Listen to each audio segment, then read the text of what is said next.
세계 경제의 특별한 움직임 알아보는 시간이죠. 글로벌 경제 조항리 아나운서 나오셨습니다. 어서 오세요. 안녕하세요. 자, 오늘은 어떤 내용 준비하셨나요? 네, 전 세계 스마트폰 이용자가 과연 얼마나 될까요? 한 조사에 따르면 무려 50억 명이 넘는다고 합니다. 전 세계 인구가 77억 명이니까 이처럼 스마트폰의 보급률이 높아졌습니다. 전자상거래 또한 PC에서 모바일로 옮겨가는 추세인데요. 총성 없는 전쟁이 벌어지고 있는 모바일 전자상거래 시장, 오늘 글로벌 경제에서 따라가 보겠습니다. 이곳은 일본 도쿄에 있는 한 스튜디오입니다. 한 여성이 스마트폰 앞에 앉아 귀걸이를 보여주는데요.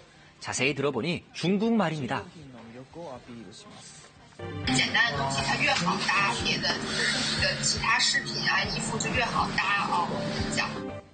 이 여성의 방송에 실시간 반응이 올라오는데요.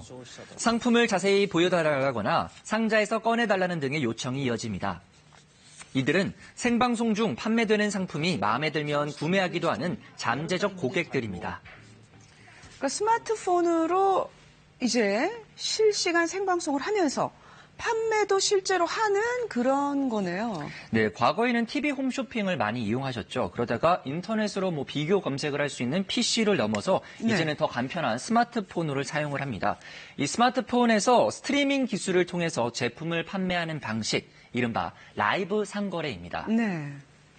라이브 상거래는 화장품부터 옷과 신발, 식품까지 그 종류도 다양한데요.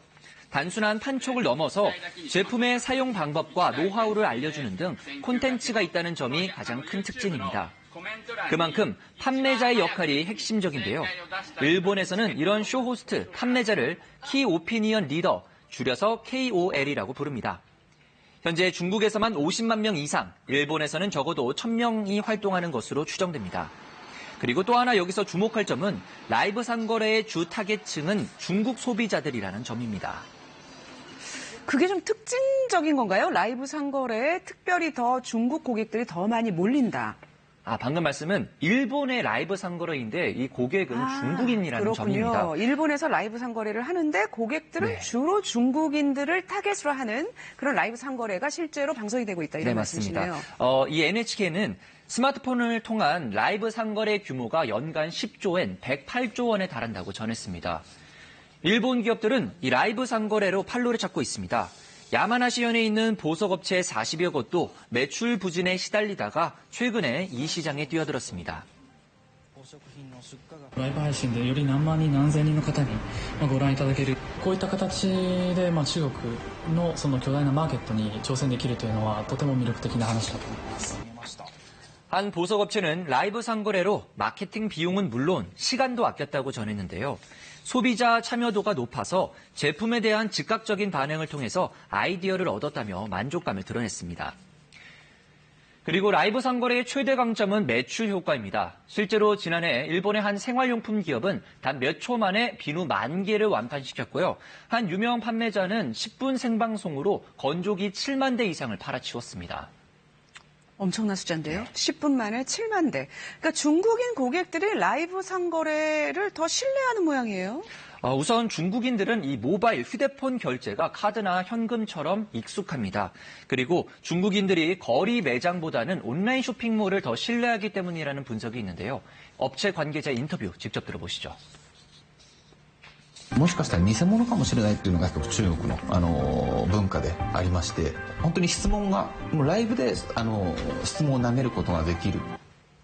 중국 소비자들은 제품의 브랜드를 따지기보다는 오히려 입소문을 믿는 편입니다. 92%가 인플루언서를 믿는다는 통계도 있습니다.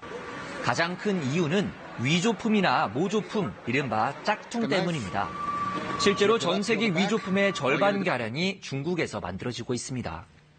그 라이브 상거래 얘기를 듣다 보니까 중국에서 인터넷 스타, 또 이제 왕홍이라고 하죠. 인터넷 스타들을 이용한 마케팅이 굉장히 활발한데 좀 비슷한 면이 있는 것 같아요. 네, 우리나라에서는 BJ나 유튜브 스타와 비슷한 개념인데요. 이 왕홍들도 최근에 그 영향력이 더 커지면서 기업들은 이들과 협업해서 실시간으로 상품을 소개하고 소비자들이 구매하는 식으로 마케팅을 벌이고 있는데요. 왕홍 마케팅이나 라이브 상거래 모두 목적은 같습니다. 바로 14억 중국 시장을 공략하겠다는 겁니다. 왕홍은 중국 소비 지형을 완전히 바꿔놓고 있습니다. 한 조사에 따르면 왕홍이 어떤 상품을 추천하면 중국 소비자 5명 가운데 1명이 실제로 구매하는 것으로 나타났습니다. 요즘 기업들이 주목하는 채널은 바로 중국의 모바일 메신저 위챗입니다. 특히 이 위챗과 연동된 앱이 100만 개고요. 하루 이용자는 3억 명에 달합니다. 지난해 이 앱에서 발생한 거래액만 8천억 위안으로 우리 돈 135조 원이 넘었습니다. 역시 디지털의 혁신이 마케팅 방식에도 더욱 다양한 것들을 만들어내고 있는 것 같습니다. 조항리 아나운서 잘 들었습니다.